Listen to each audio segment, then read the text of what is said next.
Oh, hey everyone, and welcome to another season of First Canada Live. That's right, folks. We are back for season number 4. Can you believe that? Season number 4, right there, 4.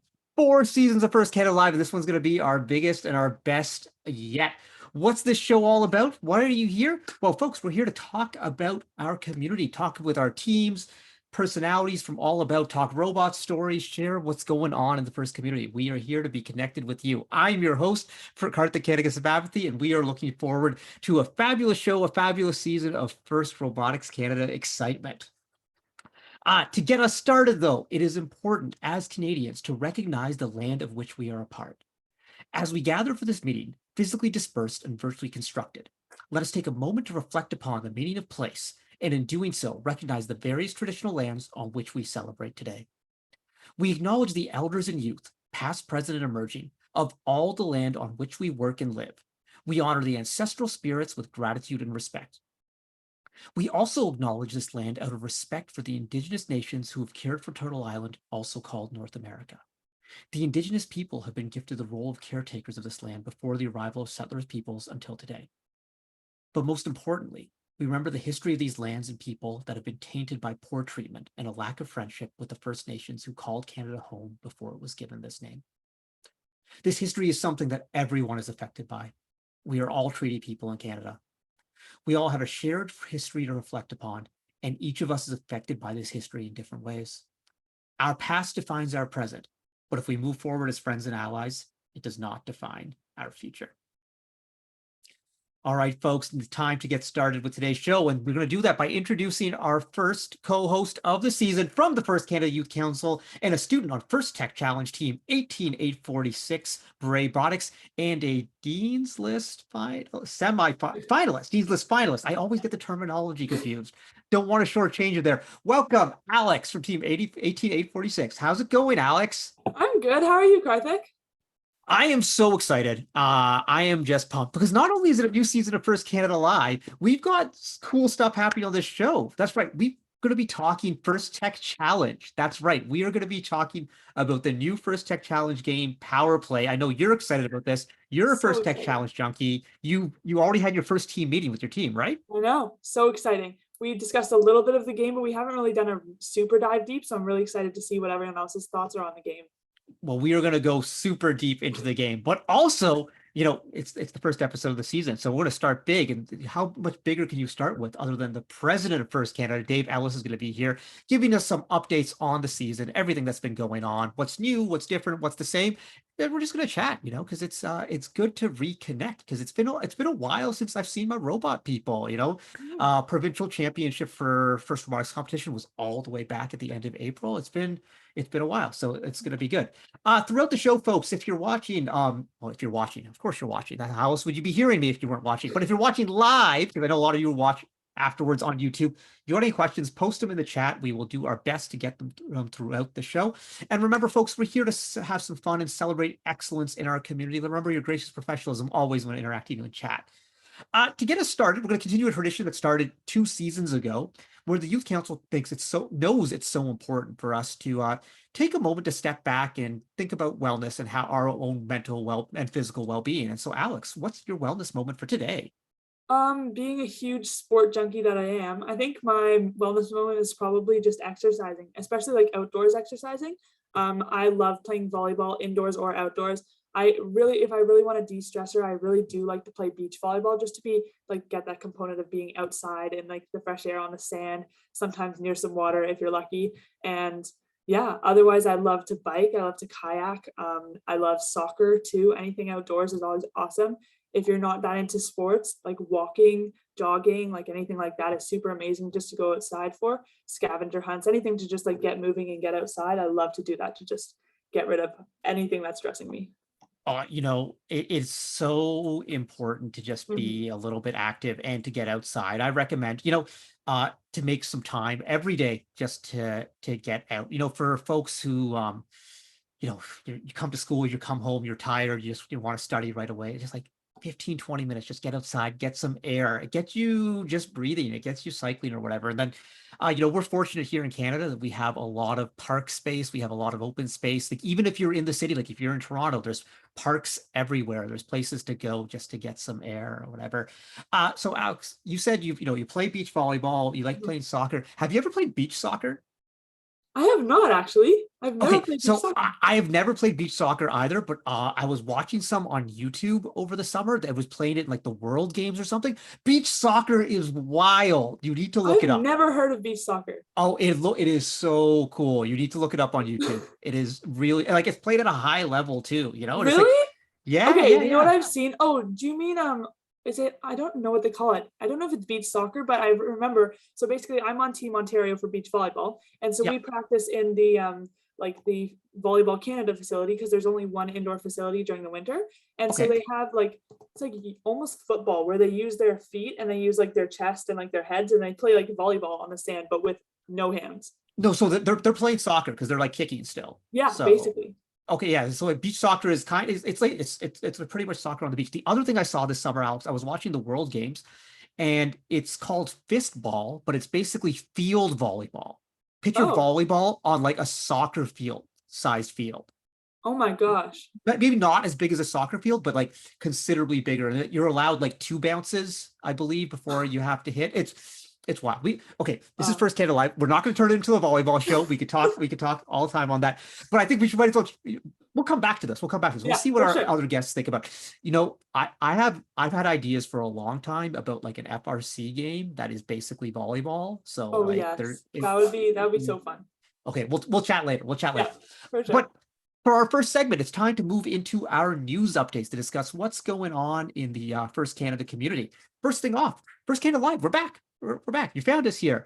We'll be going every other week until the new year. So every 2 weeks, tune in for that. Make sure you hit subscribe, follow, like, one of those buttons on our Twitch channel, and make sure you turn on notifications. It turns out that Twitch turns off your notifications if you haven't watched the channel in a while, and you haven't watched this channel in a while because we haven't broadcast in a while. So make sure you've clicked the little alarm bell, get notifications for when we go live. Registration is open for the season, folks. We are back. Events are happening, and folks, we are back everywhere. Full capacity in-person events for all programs. So First Tech Challenge is going to go back to 2-on-2 in-person events. First Lego League in-person events. First robotics competition in-person, full size, no capacity limits. We're going to be talking more about the COVID protocols with Dave in a moment, but masks are mandatory this year. We want to take care of each other, folks. We're going to mask up, and vaccination is strongly recommended. Go up there and get your boosters, folks. Anything we can do to protect ourselves and protect each other.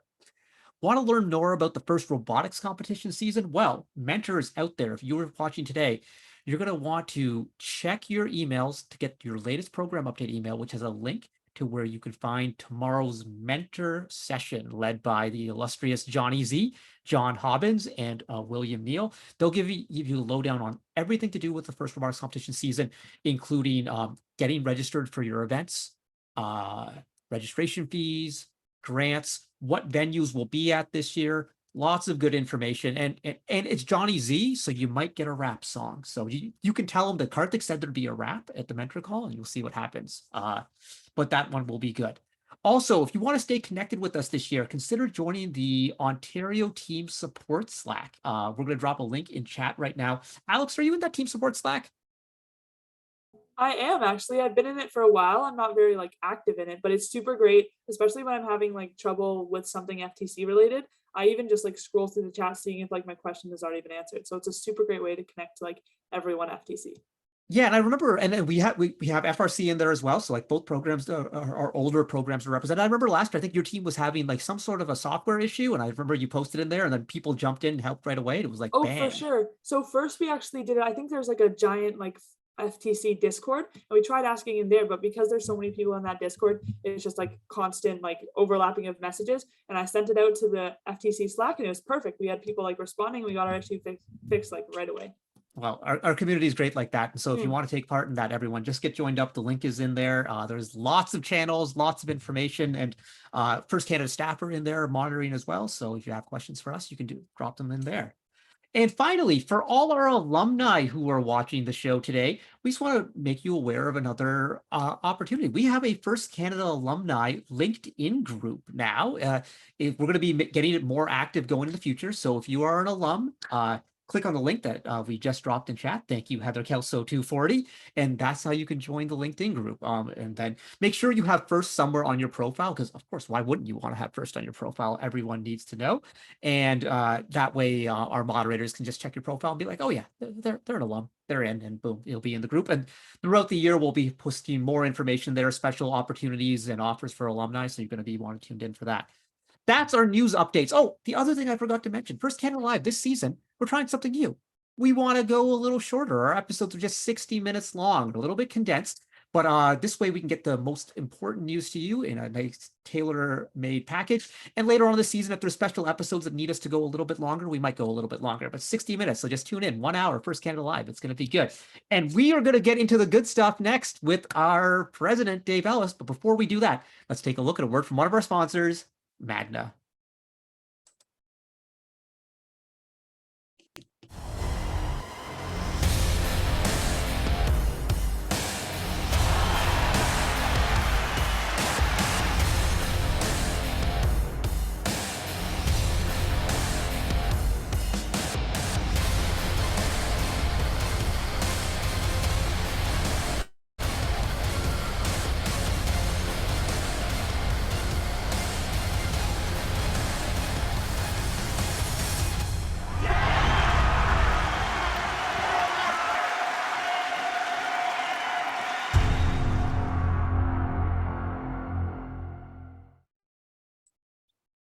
All right. Thank you, Magna, for all your support of First Canada Live, First Canada in general. It's great, everything you do. It's just absolutely fantastic. All right, folks, it's time for our first guest of the season. Please welcome the president of First Robotics Canada and 2017 Championship First LEGO League Challenge Volunteer of the Year Award winner, Mr. Dave Ellis. Hello, Dave. Hey, Karthik. Hey, Alex. How you doing? I'm doing great. It's so good to have you back on the show. It's it's kind of like the traditional beginning of fall now. Like I know still technically summer, but like school is back in session. We're getting into the robotics season. So Dave, how was your summer? Summer was good. It was kind of a normal summer, I think, for us. Except for our girls went away for the summer to do some summer school. So Julie and I had some empty nester syndrome. Got to I guess experience what that's going to be like when they're going to university. They're in grade 11 and 12 now, so soon they're going to be heading off to university, and I kind of hope that they'll stay home and we can hang out with them longer. But Julie's like, no, they need to go and spread their wings. So we'll see what that's like. But it was interesting not having them around for a few weeks. But then when they came back, it was really interesting because I would imagine, similar to a lot of teenagers out there and other kids, the isolation that I think they experienced through the pandemic over the last couple of years kind of affected them a little bit. And they're introverts to begin with, but I think it kind of exacerbated that kind of personality in them and those traits in them. And so I think it was really good for them to be kind of away for the summer school and interacting with some other kids and just socializing. They came back really energized, and then we sent them off to another. Not that we were trying to get rid of them, but we sent them off to a music camp later on in the summer as well, which is also good for them. But in between, we got a chance to hang out as a family, and we spent a lot of time out in nature, which we like doing. And so it was good. It was a good summer from that perspective. Good mix. And then I guess I've been playing volleyball. I didn't grow up playing volleyball. I wish I did. I played a bunch of other sports, but not volleyball. So when Alex was commenting on volleyball, I was thinking, oh yeah, I played beach the last 2 summers. I joined the team like late last year, and then they asked me back again this year. So I played beach this summer out in Oshawa, and that's a ton of fun. Like volleyball is a sport I really kind of picked up more in university, and but just love it. It's a great sport. So yeah, volleyball all the way. Yeah, for sure. I want to see a team up. I want to see Dave and Alex out there on the beach court together. We'll have like a first robotics volleyball team. There you go. Oh, I know some. Sure. I know some ringers we could get. I know some ringers we could get. Oh, Mark yeah. Brenner, Dave's former boss, the former president of First Canada. His daughter works for the OVA and is Oh, as a really? star volleyball player. She played at Nipissing University. So that's Oh. one ringer we Yeah. can get for sure. Chris is can pretty find good some other- too. Oh yeah, Chris Chris is pretty Brenner. good. Yeah. Yeah, for Alex, sure. Yeah, it'd be fun. Alex, are any of your volleyball teammates also on your FTC team? No, they're not. Okay. I like practice in a team like up in Aurora. So no Oh, one's really- right. Yeah. Okay. Well, you gotta spread the word there. Are you gonna bring your volleyball team out to an event this year? Get them Oh, all for as sure. volunteers. Well, you know what's funny last year is that FTC would always have the events on the same day as my volleyball competitions. So sometimes I'd be playing a match and then like it would be like, oh, it's time to go. And then I'd go into like a quiet room and then do my FTC meeting at the volleyball tournament. That's fantastic. It's amazing how the students of today do so many extracurriculars and juggle all of this. It's wild for me to see, especially our first students, because we know what a commitment it is being on a first team and then still doing, playing sports or being in other clubs. It's really impressive. Yeah. So, I have a so question for Dave.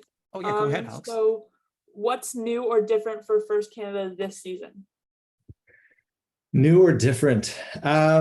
Well, we've got a few things. I guess CanCode's something that's relatively new. I mean, it's been around for a while for us, but it was rejuvenated, I guess, with CanCode 3 last spring, and so that's been exciting.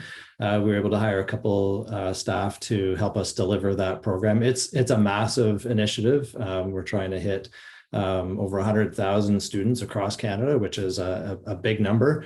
And so that's a big undertaking, but it's really exciting because it's this time CanCode wanted to focus on underserved populations, which really aligns well with our ED&I focus and our goals at First Canada. So we're really looking to support communities of people who might not otherwise have access, or they might face barriers to participating in positive experiences like this. So the CanCode thing I'm really excited about. FTC Sim is, again, it's not really new, but it still kind of feels new because it's only a couple of years old, and in terms of software, that's relatively new. And there's always, as software goes, there's always new things coming along with it, right? So the Sim well, Alex, but we have golf in there now, which came out in the spring, and then the latest thing is I don't know if you know about this, Alex, but there's a $1,000 grant embedded in the FTC Sim for new teams.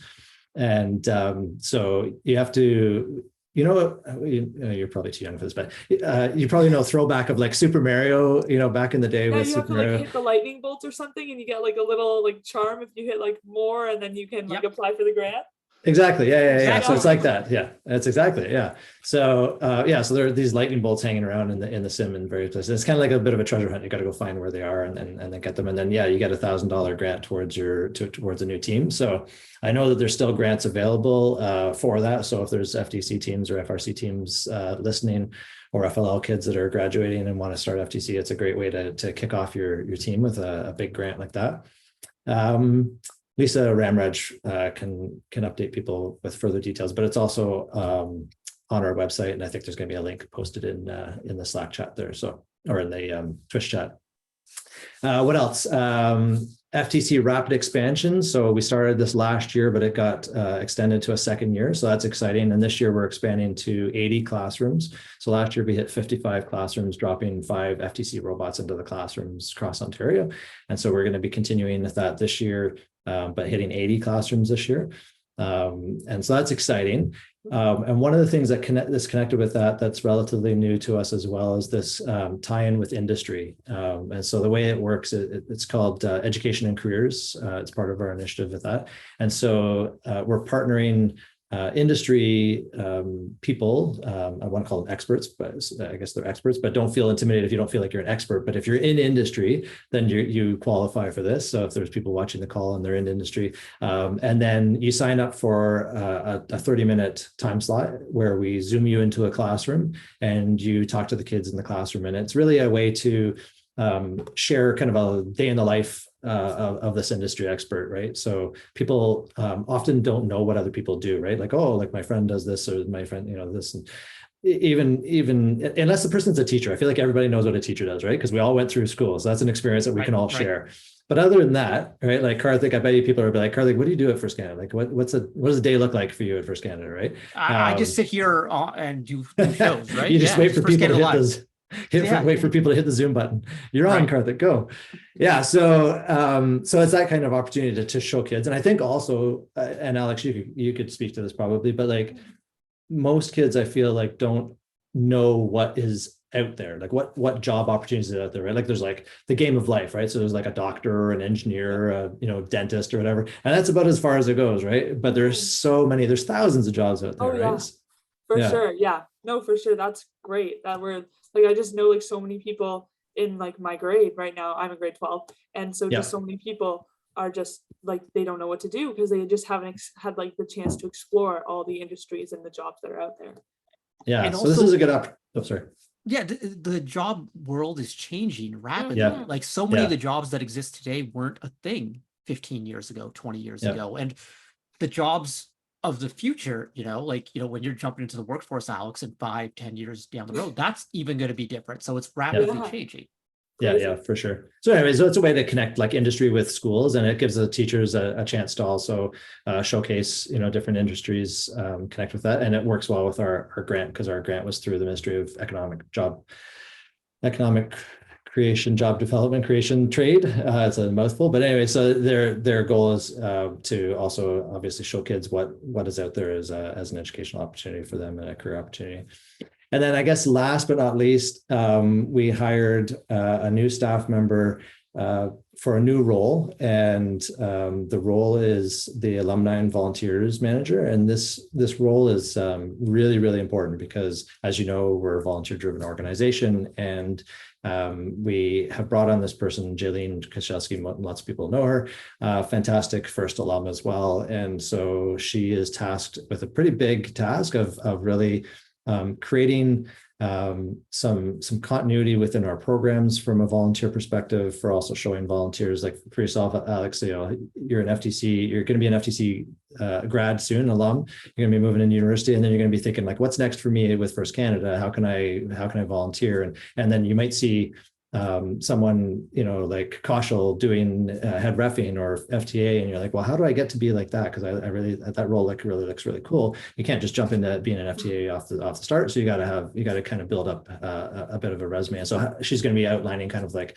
a pathway for that for volunteers to see success down the road. And then also tying that into our alumni, because our alumni are critical for us as well. They're a large base of our volunteers. And so we're trying to connect more with our alumni, provide more opportunities for them. Our alumni come back and volunteer a lot, which is fantastic for us, but we want to also, as you graduate, Alex, and you're becoming an alumni, we want to be able to support you through the next 4 years when you're in university. Like what can we do to support you as an alumni, right? And then the next phase of your life is going to be, well, now I need to get a job. So how can we support you there? So anyway, so I'm kind of rambling on, but that's going to be her role. And I think it's a really critical role. So that's kind of the new news at First Canada from my perspective.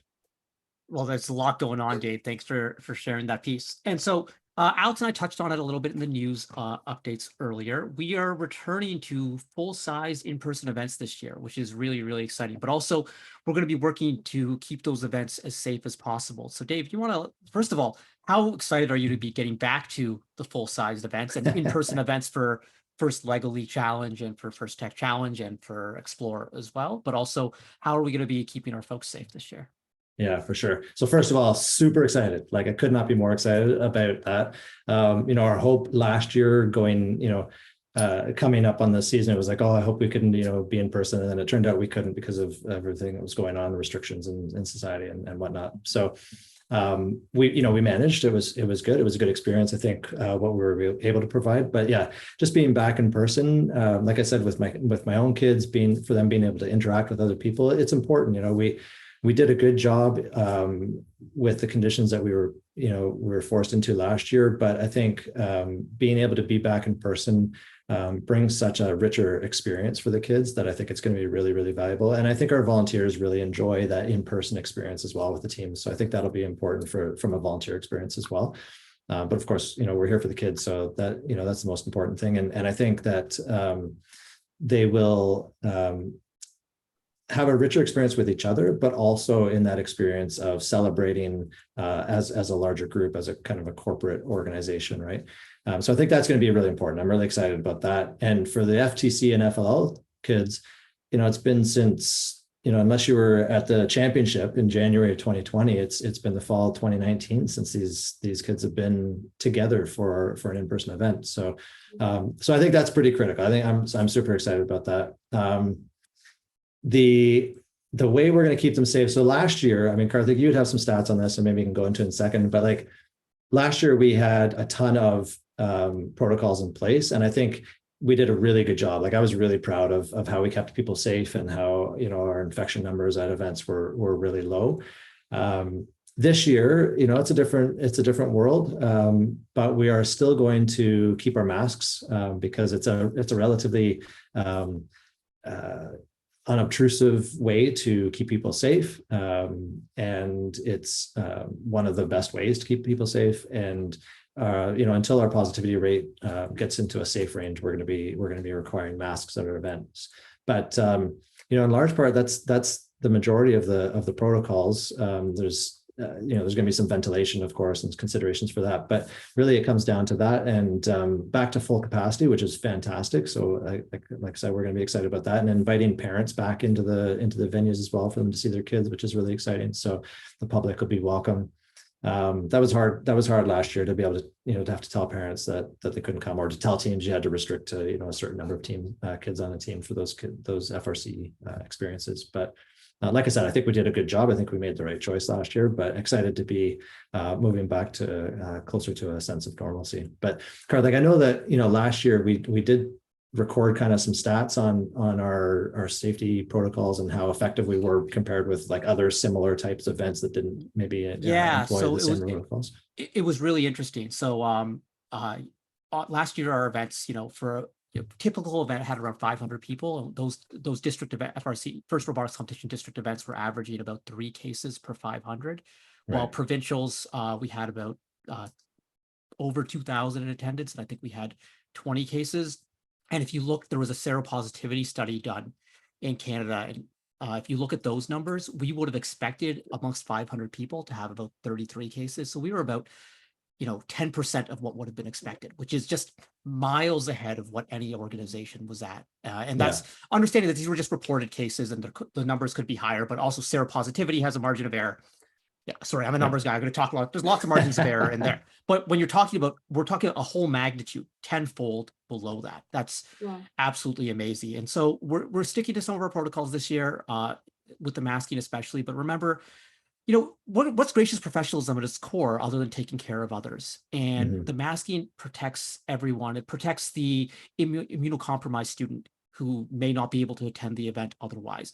It protects the elderly relatives of students, in these multi-generational households. And we're doing what we can to take care of each other. And that's what FIRST is about. That's what gracious professionals is about. That's kind of, and Woody told us to follow the science. And so that's where we are. So thanks so much, Dave, for giving us a rundown of the season and everything. We would love to chat with you more, but we've got a couple rapid fire questions here. Rapid fire. Okay. Figure out what Dave Ellis is thinking. Marvel Cinematic Universe or Star Wars? What do you prefer? They're both very good, Karthik, as you know. If I had to pick one or the other, I would say the Marvel Cinematic Universe. And my reasoning for that is because I love the tie-ins of all of I think just Marvel did a great job of tying in all the characters' stories and all the offshoot shows that happened as a result of it, right? And it's just, I just love that kind of the synergies that it within there. I'm with you. I'm all about the connected universe. It's just, just watching She-Hulk now and just seeing the connections. It's also great. Alex, what's your favorite? Definitely Marvel. I watched Star Wars very late, actually. It was only at the beginning of COVID that I ever watched like my first Star Wars movie. But I was always like a big Marvel fan. I loved Spider-Man. His like personality is like so cool. I just love like all of his. Yeah, exactly. Yeah, I love Spider-Man, but yeah, definitely Marvel. Spider-Man was definitely my hero growing up. Alex, you got a rapid fire question for Dave? Yep. Dave, what is the best movie you've seen this year? I'd have to say Top Gun. Yes.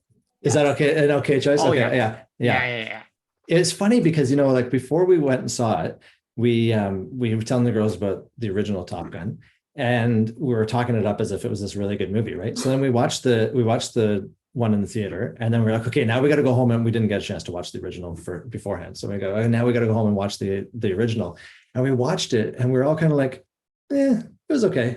Yeah. Like, I don't know, I had pumped the original up so much from my childhood, and then it was kind of like, it was okay. But the one in theaters this year was amazing. Oh, so good. I am such a Top Gun fan, and like I'm very like I nostalgia like runs my life or whatever. And it's like the music, like I love that soundtrack. So I always hope it's like play the song, play. And I always say like whenever there's a reboot or whatever, I'm like play the song, and right away the same title screen and boom, the song comes up. Like I screamed in the theater. It was good. Yeah. Okay, we're running out of time here, Dave. If you got to pick one team, the Blue Jays, the Raptors, or the Leafs, where's your fandom the strongest? It's not even really that hard to pick that one. It's unfortunately the Leafs. I'm a glutton for punishment. Yeah, okay, honestly, every time Blair Hunter-Mark sees us, it's just embarrassing. But anyway, yeah. Jay's for me. Alex, for you? Probably the Raptors. Younger generation's all about the Raptors. Okay, Alex. Well, that's okay. At least we're repping all the teams. So that's good. Yeah, exactly. It's perfect. Dave, what is the coolest first robot you've ever seen? Okay, can I pick two? Yes, but quickly. Okay, 2005, I believe it was the Waffles, but I'm not 100% sure on that. They can correct me if I'm wrong. There was this mission on the challenge table. I don't know if you remember this one, Karthik, but there were like flags. They were mapping the ocean floor. Yes. And you had to tip all the flags up, but they were like set so that if you tip this one up, it would land on this one. And if you tried to tip this one, it would flip this one back down. Yeah. And so most teams only did one or two flags, but there was a team at provincials that went down and they had this like skeleton of all these, I guess, axles or whatever. They drove down right in between all the things, flopped it down, and then drove forward, and it lifted all the flags all at the same time. It was amazing. I was like, my mind was blown. I had no idea something that was going to happen. And then for FRC, definitely the jumping robot last year. That was just 100%. What can you say? You can't ask that question anymore because the answer is going to be the jumping robot. It's going to be the same one every time. I'll pull my flow chart out. I'll pull the flow chart out, folks. Does Karthik care about a robot? Does it jump? Like here, that's the answer. It's going to be really good. And chat's a little bit quiet today, but Samosa Mom says, fantastic, excited to be able to attend in person again. We always want to see Samosa Mom. Auntie, can't wait to see you at events. Can't wait to have the samosas. For sure. All right. Hey, Dave, do you want to stick around so we can chat FTC? That'd be awesome. Love to. Okay, we're going to come back talking about FTC First Tech Challenge Power Play in just a moment. We're going to take a look at a word from one of our sponsors. Be back in a minute, folks.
Okay, we're back, folks, and now it's time for our first tech challenge deep dive into the new game. So let's introduce our panelists, starting off first with a First Canada alum and the First Robotics Canada program manager for the First Tech Challenge, Lisa Ramraj.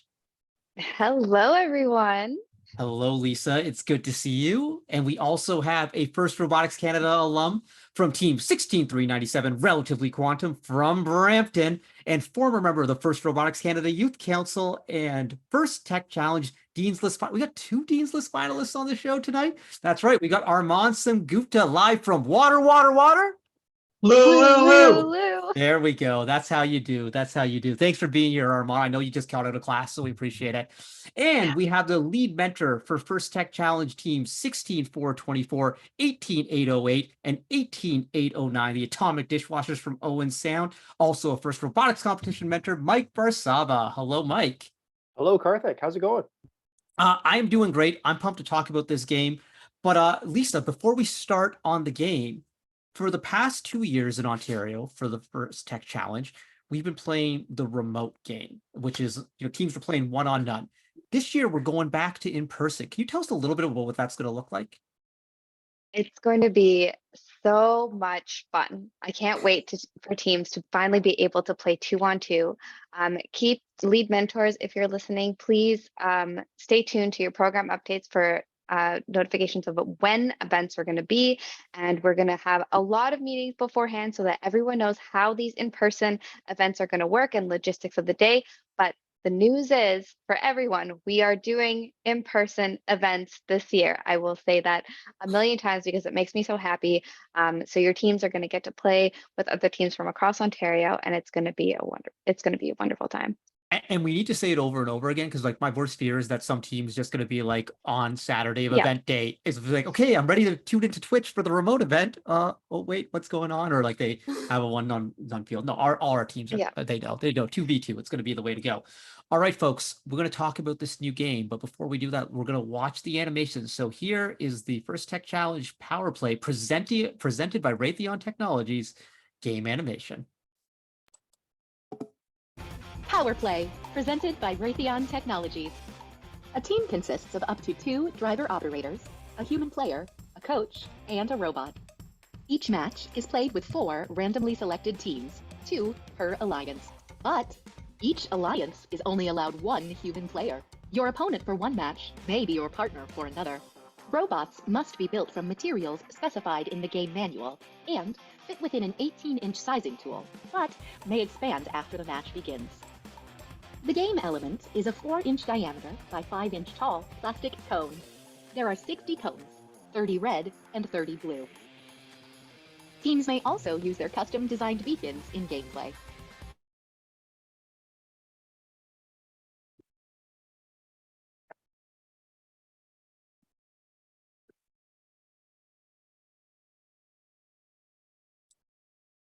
All right, looks like we're having some issues with the animation, folks. So let's bring back our panelists here. And 4 high junctions. It's back. These junctions are mounted on flexible springs and might not be perfectly vertical. Taped off substations are centered on both sides. In each corner are taped off terminals. In the front and back of the field are taped stripes to help robots find cone stacks. There are 4 signals placed on the field. 4 unique navigation images are positioned on the field wall. And outside of the field are the red and blue alliance stations. Before each match, cones are stacked in the substation storage areas and inside the playing fields. Custom beacons are also placed in the substation storage areas. Teams place their robots on the field, touching the wall between the substations and terminals. Each team may preload 1 cone into their robot. The 3-sided signal is then randomized. Each image references a specific parking target during match play. If a team designs their own signal sleeve, it can be used to gain additional points. The field and players are now ready. The match begins with a 30-second autonomous period. During this period, there are a number of ways for teams to score, using only pre-programmed instructions and sensor inputs. Each cone secured on a junction earns points. 2 points for the ground junction, 3 points for the low junction, 4 points for the medium junction, and 5 points for the high junction. A robot parked in their alliance substation or terminal earns 2 points. If a robot's sensors correctly read the randomized signal, it can park in the corresponding signal zone to earn 10 points. However, parking in the proper signal zone shown by a custom signal sleeve will earn 20 points. Following the autonomous period is the 2-minute driver-controlled period.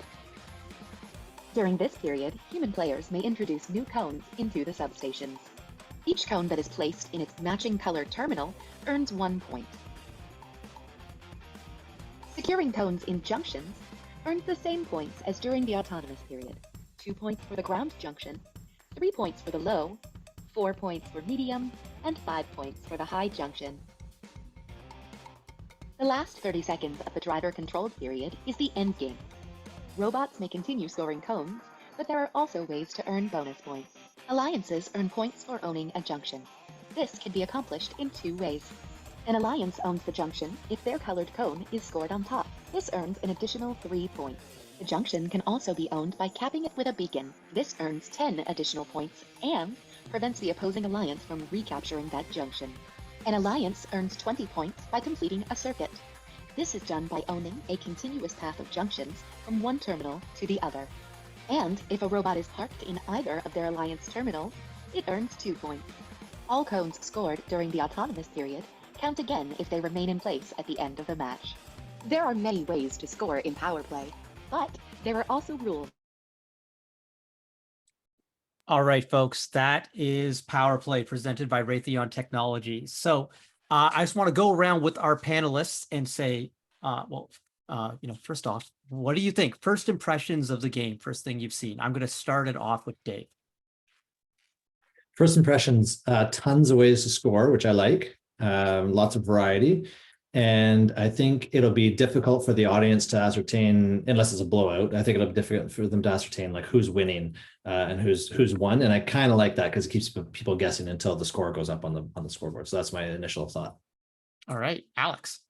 My first impressions are a little crazy because I've never actually done like an in-person game. So seeing this and seeing how like robots could be like colliding and how like everyone might be competing for like the same pole or something is going to be a little crazy. On top of that, like I just loved like this game animation that we always have every single year. It's absolutely amazing. And just seeing like the different robots that the game animators come up with is really cool. Sparks a little bit of ideas for our team robot. All right. And I also really like the diversity of the robots there and the representation with the wheelchair. I just think it's cool that they're thinking of making sure that everyone's represented, because there's a lot of folks who typically aren't represented in these types of things. So that's cool. It's very first, Armaan. I think for sure it's like first thing that came to mind is tic-tac-toe or Connect 4 with the whole circuit thing. At the end, that's the first thing that came to my mind. It's interesting, Armaan. Because there was a first robotics competition game all the way back in 2005 that had 9 scoring locations, and it was whoever had the top one. It was the same sort of deal, except it was bigger or whatever, but rows were worth bonus points. Except here, it's not just a row of 3, it's a circuit which could be like 9 long or at least minimum of 6 long. So it's wild. Yeah. Mike. Yeah. My first thought when I saw the game animation, it was kind of meh, you're stacking cones. But the more that I read the manual, the more I learned all the little nuances that are in this game. And it is incredible. Like, just like everybody's favorite ogre, this game has layers. So I encourage everyone to read this manual, understand the game as a whole. I would say it's one of the most strategic games that First has ever developed. And it's really neat, really impressive. Yeah, there is a lot going on. I think we can talk strategy as we get through this or whatever, but maybe we'll do so now. But yeah, the back and forth nature of the game is really cool, where ownership can change. Ownership is not a static sort of thing where you take something over and you have it. That can change, and then the point swings that result from ownership. And that ownership is not just a point bonus, because this is what's typically termed a game within a game. So there's the normal game of trying to score the more points, but there's also the game of getting the rows. And so the strategy involved in that. And like anyone who's played like dots, which is like the more complex version of tic-tac-toe, essentially knows like, oh, you got to really think, or like, sure, tic-tac-toe is basic, but Connect 4 is not basic at all. But you're playing this in 2 minutes and 30 seconds live, where your angle is like, you're not looking at the overhead shot, you might miss stuff. So there's a lot going on there. Lisa, program manager, what do you think? I'm so excited for the strategic component to this game. I think it'll be super exciting to watch this game being played at provincials once like people have gone through 2 events, and like watching the teams like cooperate with each other to when they're on alliance with each other to like figure out where they're going to play, and like staying on different sides of the field. The robot interaction is going to be amazing to watch. There's a lot going on here, and so normally if you're a team, you would not do what I'm about to do, but normally you would go through and break down the game, break down strategic priorities, and we're going to talk strategic priorities. But the cones, they're a unique game piece, and so I want to know first impressions, early thoughts, not holding anyone to anything because we're just brainstorming here or whatever, but thoughts on how to acquire and release the cones, and how to reach the highest junctions. And do you need to reach the highest junctions? So who wants to take that one first? I guess I can take it. The first Shocking. thing I thought of. Sorry. I said shocking, Armaan, that you were ready for this one. No, it's because the first time I watched the game, the first thing I thought of was my first competition in robotics, which was Vex in the Zone, and that also had cones, and it kind of reminds me of that. And a lot of teams are using inspiration from that game, and basically where they had kind of 2 spinning flywheels to scoop up those cones. It's a pretty common design. So that's the first thing I thought of. Yeah, the anything, one of my rules of thought is like, if it's a first game, can I use a roller? Can I use a roller? That's like the first school of thought on how to pick things up. Like pinchy claws or like not always. Yeah. You can make it work. You can make it work. But a roller with a high degree of compliance, so you can hit it at different heights. Because what's the rule of thumb for intakes, folks? Touch it and you own it. Touch it and you own it. You want to just be able to touch that intake. And so with the wheels, hopefully that you're off center, you're off angle, your height's wrong. It shouldn't matter. A lot of compliance, suck it up in there. But other thoughts from people on how to acquire and release, because it's not just about grabbing them. How can you ensure that you release them in a consistent sort of way? I'm kind of the opposite, actually. I'm more of a claw person. I love the claw designs. And I think one of the robots that was actually in the game animation is a really good robot for reaching the high pole, just having it fold back on itself and going up there. Because we had a robot last year that folded this way, into itself, and it kind of went out straight up. But I don't think that'll work this year just because of how high that high pole is. And I do think it might be necessary to want that high pole, especially if you want to do those capping, gain those extra points in the end game, as well as doing the pathway from one end to the other. That'll be pretty hard if you have to go all the way around. What do you think, Mike? I think that a claw might be viable, or even if you just had a drive base with a little V on the front just to catch him and push him around, that could work as well. Yeah. Going for those high goals is only the 4 of them. There's 25 junctions on the field, so it doesn't necessarily need to go high. But I think rollers definitely classic. 2 rollers pinch up pinch the cone from the sides, pick it up, move it around. It definitely work very well. I know, Lisa, you and I were chatting when the game came out, and one thing that we really liked was the floor junction, the low, I forget the name of it, the low junction, the floor junction, but the fact that teams can just have a cow catcher that Mike described and shove the cones and score, so if you were a new team, this game is really accessible. You can still be incredibly valuable to your alliance without necessarily having to pick and lift, right, Lisa? Yeah, definitely. There's a lot of places for you to score, and building quick, build something reliable, and practice doing that. And I think you would be a super effective alliance partner. And something for folks to think about is that, Lisa, correct me if I'm wrong, every team gets to play 2 qualifying events this year, right? Yep.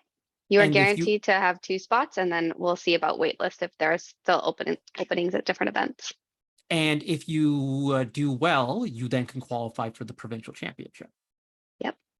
So there's chances for, you can build your robot in stages, where it's okay, for my first qualifier event, I'm just going to focus on the low junctions. And then maybe over the holiday break, we can work on something to go higher and whatever. I'm always, keep your robot as simple as possible, stay within your means kind of person. But I do think if you want to go high, I'm going to give you a keyword to search into Google, into YouTube. Well, it's a series of keywords. Armaan, can you guess what I'm going to say? Then your slides. I was going to say double reverse 4-bar. Okay, going that way. Yeah, the double reverse 4-bar is something that's been used in a lot of First Tech Challenge and other robotics competition games, especially for the medium-sized robots. And it's so you think of a normal 4-bar linkage, which allows things to stay parallel, but it's 2 of them that are I can't demonstrate with my arms. My arms don't bend the way a double 4-bar bends, but it allows you to be really compact, and then it springs up and keeps it in this exact same orientation. So you're always going to be scoring the same distance away from the goal, as opposed to a single jointed arm where you're having to be different distances for different heights. Yeah, So, I was picturing. We used something similar for last year's game challenge, especially for putting the game elements onto the top level and the middle level. It's kind of hard to use an arm and come in and figure out the spacing like that. Actually, if you're interested in that as well, there's the sorry. You go ahead. I was gonna say the Rev Robotics has a kind of basic bot that they've done some prototyping with, and they've done what they're calling a virtual double reverse 4-bar. So that's pretty interesting. I haven't seen that before. So that's pretty cool. And they typically have pretty good documentation on their robots. So if you're looking to find out how to do that, you can definitely go visit their site. Armaan, I'm assuming that with the virtual double reverse 4-bar, that the virtual link is a chain-based link? Yes, yes. Okay.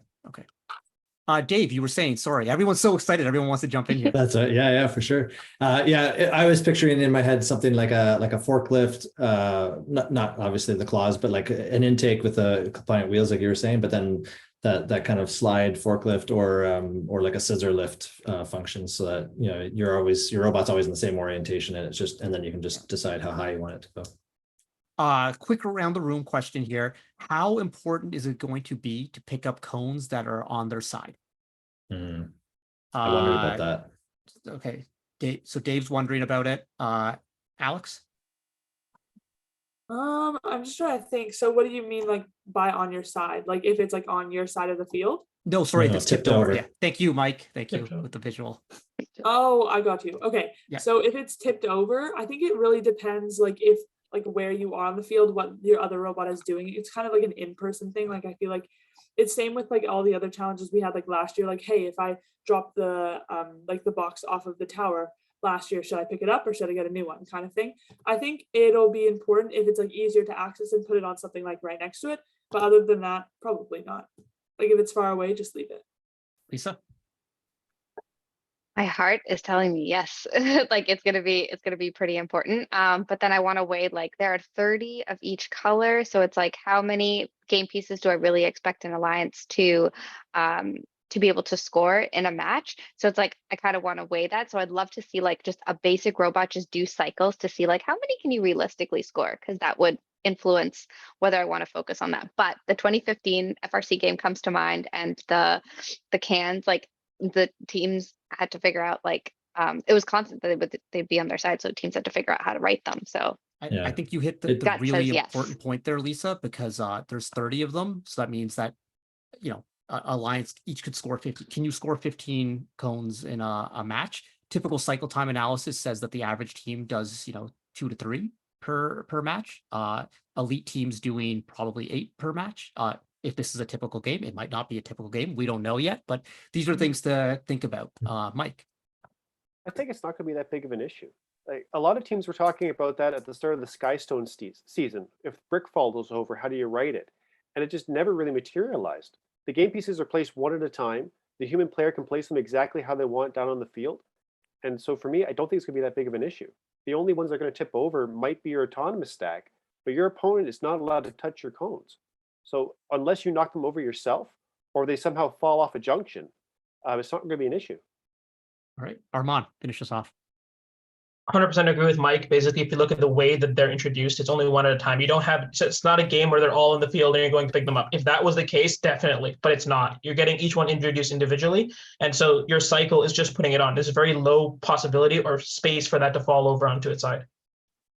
A lot of the robot and 30-hour teams also demonstrated that a basic intake can just hit it from the side. This little lip on the cone is really good for just grabbing it and tilting it back up. So I wouldn't worry about it too much. There's a lot of passive things you can do with just your drive base as well to get it up. The circuits, it is a cool feature of the game. Could we take a look at slide number 3 right now? Producers extraordinaire. So let's go over what a circuit is. So right away, a circuit is a connected path from one corner of the field to the other corner of the field. Typically, there's always, one junction can lead to 8 junctions unless it's an edge. It gets a little weird from the player station because the player station, there's 3 paths out. There's not just one path out. What do people think about circuits? How often are they going to happen? How important are they? Are they a strategic priority? Maybe this time we'll start with Armaan. I think that, well, first of all, I think there's kind of two leading strategies in the game. So I think one strategy definitely is beneficial to go for a circuit, just because I think owning poles in general is very beneficial. And so just by virtue of trying to own poles, you kind of work your way towards naturally getting a circuit. So kind of just thinking about which poles you want to own, because you want to be owning poles anyway, and just kind of thinking about that a little bit is really just going to get you that extra point. So I see no reason not for it to be valuable, and I think it could be a really good tiebreaker in some games. Okay, Alex? Yeah, I think circuits are definitely like a big strategy just because of how much value and points they have. The only thing is I do feel like standing, like looking, as you said before, from like the side of the field, you're not getting an overhead view, especially with robots flying around everywhere. You're not going to be able to see all the stacks all the time. So I think if you have some eyes trained on that, like if you have your other driver member like focused on that, then yeah, it might be possible. But I think a lot of stacks circuits are going to be accidental. Like there might just be like an accidental circuit that'll be like, oh, awesome, we got a circuit, just because you can't, it'll be like hard to keep track of it. Dave? I think they'll be important for sure. But, when you're talking, Karthik, about only cycling, 2 or 3 cups for an average, or not cups, cones, sorry, for an average team, that's not going to get you a circuit in most cases, right? So I think it'll only be the elite teams that'll start to look at circuits. And then I think what'll be interesting is the strategy around blocking, like do you connect your own circuit or you block the other team's circuit, depending on where the points are in the game. And I think that's going to require the coach to be doing a lot of math and figuring out what in real time, what does the score actually look like? And do we need to block or do we need to score? Lisa?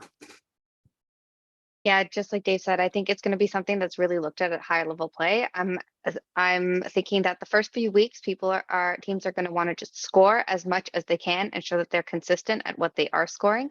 I think it's really cool that there are some situations here where like both teams, I think, if someone could correct me if I'm wrong, both alliances can get a circuit depending on like which paths you take, which I find really, really neat, because it's like, oh, blocking someone else's circuit means that you're using one of your game pieces in a way that might not be beneficial to you in your circuit. So it's like, oh, I'd be curious to watch like teams like just focus on their own circuits and like have a match where both alliances end up getting one. So I think we'll see it in later weeks, like at provincials. Armaan? Sorry, Mike. Armaan's already yeah. Armaan's already gone. Sorry, Mike. Okay, I think the panel brought up some really great points about the strategic aspect of this. It's one of my favorite parts. Particularly, I think it's going to need to be decided significantly before the match with your partner, but whether you want to go for a circuit or not, because the minimum circuit requires 6 cones. The way that the manual is written, it kind of sounds like 4, but it says you have to connect alliance-owned terminals. In order to own a terminal, you have to place a cone into that corner. So it's going to take a concentrated effort to get it. But I really like Armaan's point about junction ownership. A circuit's worth 20 points. There's 75 points available from total junction ownership. And those are 3 points that if you have them, your opponent can't get them. I think it's going to be a much bigger tie-breaking aspect than circuits overall. So my thought is, if I'm going into this, I may not go in with the goal of getting a circuit, but I'm sure as heck make sure my opponent doesn't. And so my goal is to keep an eye on what they're doing and strategic. So I'm going to play my match, score in the easiest locations to score, try and get as much ownership as I can. If I see a circuit developing, I want to go break it up. And that's an early stage strategy that I really like, where it's like, I don't want them to get the points. So I think I can just beat them on volume and win that way. But if you see the circuit developing, that's like, oh, that'll help overcome the volume to try and break it up on that way. But I think what's really neat is we all had a lot of different answers. That's always a sign of a good game, because there's lots of different strategies to be played. We're gonna go a little bit over time here, folks. We're gonna go a little bit over time here. Autonomous, folks. What are we doing in autonomous? Armaan, pre-show, I know you had thoughts on this, so we're gonna go to you first again. I'll just speak about the team pace because I know we're a little bit over time, like how to detect it, and other people can talk about other stuff. I think this year, because it's just kind of 3 orientations on that cone, I think instead of kind of overcomplicating it and going with a machine learning model to detect that, I think a simple OpenCV code where it's just detecting the average color value through your camera might work a lot more reliably compared to trying to detect an object through machine learning, because machine learning is pretty complicated, whereas OpenCV is just going to grab your pixel values and see what the color is. And that might be a lot more reliable for teams to use. That is some great advice there, Armaan. Alex. Yeah, I was honestly gonna say pretty much the same thing.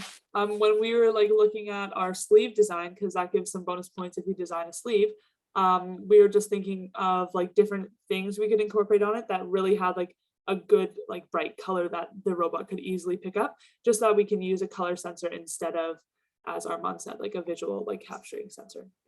Other than that, I think it is a good idea to make your own sleeve and just have like a solid smooth path and try to stick to your own side, just so that like other robots getting in your way won't be too much of an issue.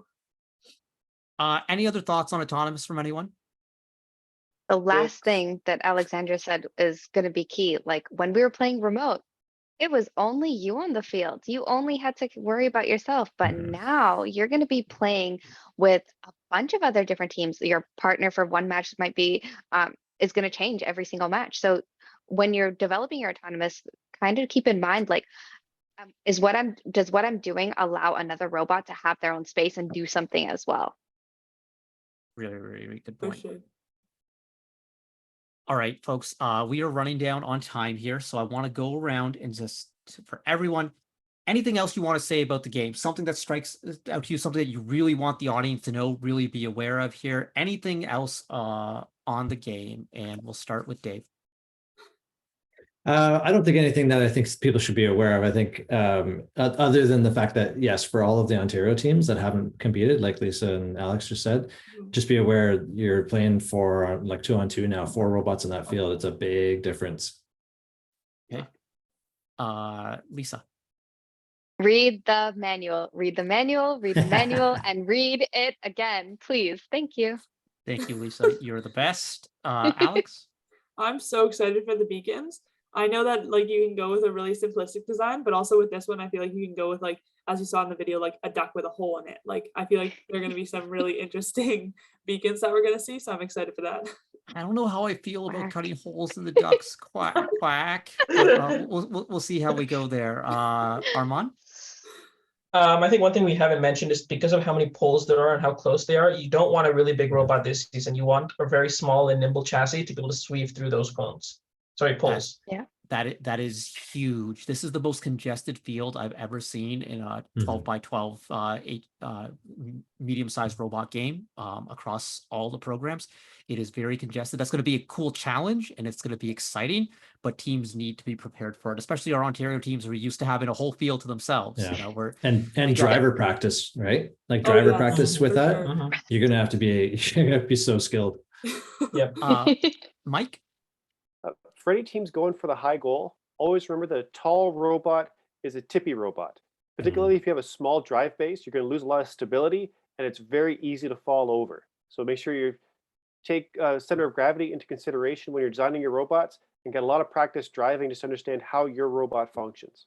It's a big trade-off in this game because Armaan just said, hey, you might want to have a smaller robot to navigate. But if you want to go high in a smaller robot, then your center of gravity issues quadratically increase. So it's risky or quadratic. I'll have to think on that one, Lisa. I have one more quick thing. Protect your control hub because these poles can like whack robots. So please protect your control hub. I was actually going to say something about that because the first year we ever did an FTC competition, our robot was so finicky. If it bumped into a wall, immediate like destruction. Like it could not suck up a ring anymore. Like it was done. And then so this year, like, wow, you're going to need like barriers. You're going to need a lot of stuff, especially with like poles, like cones, anything you run into, like everything needs to be really solid for this year's competition. There's a lot going on there. And I will just say, not necessarily specific to the game, there's a lot of resources out there. Game Manual 0 is just a great place for teams who are starting, looking things up. There's a amazing resources on YouTube. Mike talked a little bit about some of the teams who put the robot in 30 hours things out there. Search, well, you can see a lot of those. Armaan mentioned some of the tutorial videos put out by some of the suppliers. They've already done prototyping on these things. The world is your oyster, my friends. There's lots out there. One amazing thing about this community is how the willingness of teams to share and help each other out. We posted the link earlier for our team support Slack. Join that up. If you've got questions, post them in there. Folks like Alex, Armaan, Mike, they're all in there. They can answer your questions and help you out. And so if you're ever feeling alone this season, you're not. And also you have like this rock star program manager, Lisa. So if you're struggling, she can help your team with what you need and connect you with the right people. And Lisa, maybe you want to remind people again about FTC Sim? Yes, FTC Sim is an amazing tool to get your new students up to date, get them started with coding FTC robots. It's awesome. You can use it to play around and explore the fields, because we have the new field in there as well right now with the demo robot. And if you know anyone who's interested in starting an FTC rookie team, please share with them the Argosy rookie grant through FTC Sim. If you have any questions, you can contact me. It's on our website. Yeah, we just want to make sure that as many teams get to take advantage of this amazing grant as possible. That is super cool, especially because you can dive in. If you don't have your field yet, you haven't ordered it from Studica, you don't have it at your shop yet, you can jump into the sim, you can play around, you can move around in there, you can get an idea of what the spacing's like between things and how hard it's going to be to navigate. So that's a really cool tool. Hey, everyone, thank you so much for being here. This has been a great discussion. POWERPLAY presented by Raytheon Technologies is going to be so much fun. I cannot wait to get into it. So thank you to all our guests. And that is a wrap on today's show. I'm so glad to be back here. First Canada Live, robots. It's all so much fun. As we go back into the season, I know everyone's going to be excited to be going back into competitions. Let's just also remember why we're all here in FIRST. And we're here to develop new skills, but we're also here to be gracious professionals. So remember your core values. Remember all that matters in this program. Let's help each other out and let's get everyone through what's going to be a fantastic season. Next week, we're going to be talking FIRST robotics competition. We're going to have John Hobbins and William Neal on with updates for teams. That'll be really, really important. We'll be talking about locations of events, all the things that'll be happening there. And we got a story time with none other than Shazzy from Team 1241. That's going to be super exciting. So everyone, hey, remember, subscribe, turn on notifications so you'll be notified next time we go live. That's in 2 weeks. And get vaccinated, get boosted if you're able to. And folks, otherwise, we will see you in 2 weeks. Night, everyone.